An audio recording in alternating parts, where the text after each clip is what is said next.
good afternoon.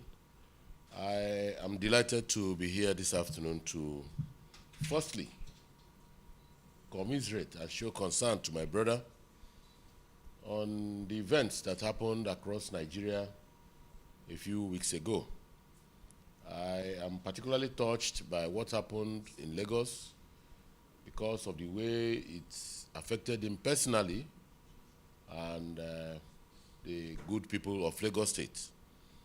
I bring you warm greetings from Abia State and also say that working with him and other leaders in our country, we will think deeply and come out with projects and programs that will include the youth population of our country and respective states.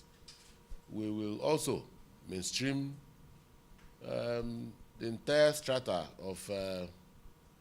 of our society, women, young people, and even the elderly in our projects to make sure that everybody feels the impact of government. We want to urge our youths to exercise restraint and a little patience and to find a way to develop faith in governance and government.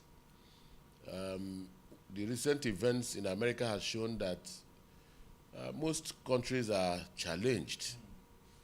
We are not the only people that are challenged. Most countries are challenged, but the thing that is true in all of this is that it is our people that will solve our problem. We can't import those that will help us solve our own problems. And in every relationship, even in our homes, there may be shortcomings here and there, but you must find those things that appeal to you, that will enable you can hang on those ones and then build a better relationship going forward. So I seek for greater understanding and patience and say that we are irrevocably committed to ensuring a better future for our children, our youths. I'm particularly thrilled by the fact that the head of service of Lagos State, with due respect, I don't know what his age is, but he looks like a young man to me. And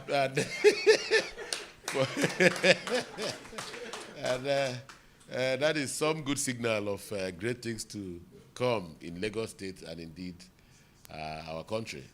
I also want to thank you for the protection you have extended to your brothers from the Southeast.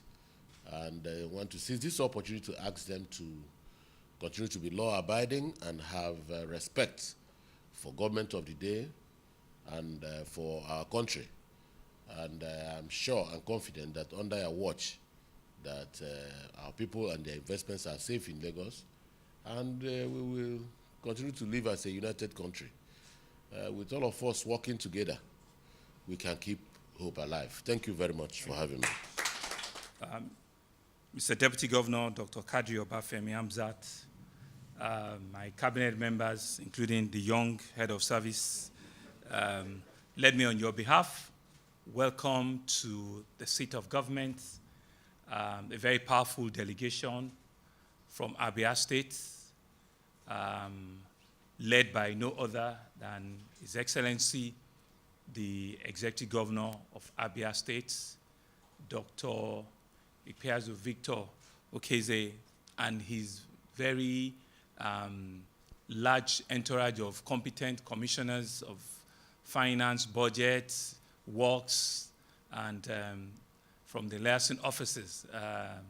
Thank you very much for supporting His Excellency, for believing in his cause, and for staying fast. I mean, I can see that it's not only the money people, it's also the infrastructure people that he's taking around. And thank you very much, for the support you are continuing to give to him.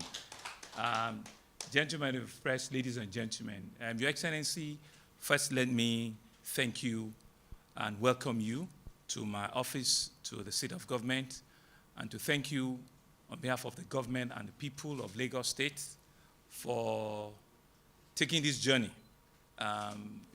We could have just left it at the phone call, but you decided to go the extra mile, take a trip down to Lagos, weather the rain, inside the traffic, and get into here. It shows the the level of resilience and the pride and honor you place on us in Lagos State, and we do not take it for granted. We want to thank you very, very, very much for creating the time to be here, to, like you've observed, commensurate with us. It's been a difficult time for all of us in position of leadership.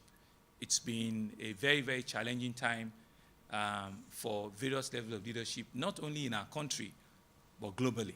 You know, we're all dealing with different stratas of disturbance, different economic health issues, you know, and it's such a time where all of us needs to bring up our A team, you know, and be rest assured that we can indeed push the level of governance to a higher level. What we've seen, or what we saw in the past couple of weeks in Lagos and some other parts of the country, are a clarion call and a reflection of some of the gaps that are in our system. And you and I have discussed even before coming out here, and we've shared experiences, you know, on what are the things that we can, you know, take away, you know, concrete takeaway from the disturbance, the protests that we've seen. You know, and as leaders, we should not gloss over these things. We should not just carpet them. We should indeed face them frontally and be able to deal with them.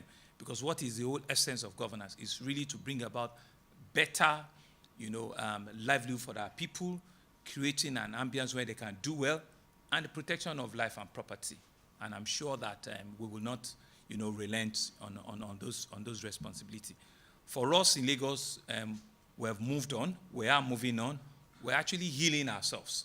You know, we are more than ever before creating engagement and collaborations where we can build bridges and we can build connecting dots, you know, not only for our youth, you know, not only for our ethnic nationals, but for even our women, and ensure that indeed we have genuine, real reconciliation. We speak truth to ourselves.